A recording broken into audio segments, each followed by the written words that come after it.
ഭർത്താക്കന്മാരൊന്ന് കൈപൊക്കി. ഭാര്യയുമായിട്ട് തല്ലുകൂടിയാൽ ആദ്യം വരുന്ന വാക്കുകളുണ്ടല്ലോ, അത് പറയരുത്. രണ്ടാമത് വരുന്നതും പറയരുത്. മൂന്നാമത്തതേ പറയാവൂ. ഓക്കെ, എന്നാൽ ജീവിതം രക്ഷപ്പെടും. എൻ്റെ വൈഫ് ലേണിംഗ് ലൈസൻസ് എടുത്തിട്ട് ലൈസൻസ് ഒന്നും കിട്ടിയിട്ടില്ല. 5 പ്രാവശ്യം ടെസ്റ്റിന് പോയി പൊട്ടിയ മനുഷ്യൻ. അതിൻ്റെ ഒരു അഹങ്കാരം ഇത് ഓടിക്കുമ്പില്ല, പറന്ന് പോവാണ്. അപ്പോൾ നേരെ ഒരു ലോറി കണ്ടപ്പോൾ ഞാൻ പറഞ്ഞു, പെട്ടെന്ന് ചവിട്ട് എന്ന് പറഞ്ഞു. ബ്രേക്കല്ല, ആക്സിലേറ്റർ ആണ് ചവിട്ടിയ. നേരെ പോയി ലോറിയുടെ ബാക്കിലോട്ട് ഇടിച്ചു. എനിക്ക് ആദ്യമായിട്ട് വന്ന സാധനം, ഇതിന്റെ ഹെഡ്ലൈറ്റ് നിന്റെ അപ്പം കൊണ്ടുവന്ന് തരുമെന്നാണ് എനിക്ക് ആദ്യം വന്നത്.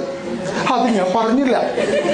പിന്നെ ഞാൻ പറഞ്ഞു, നിന്നോട് 100 പ്രാവശ്യം പറഞ്ഞില്ലേ ആക്സിലേറ്റർ, ബ്രേക്ക്, ക്ലച്ച്, ABC. അതാണ് വന്നത്.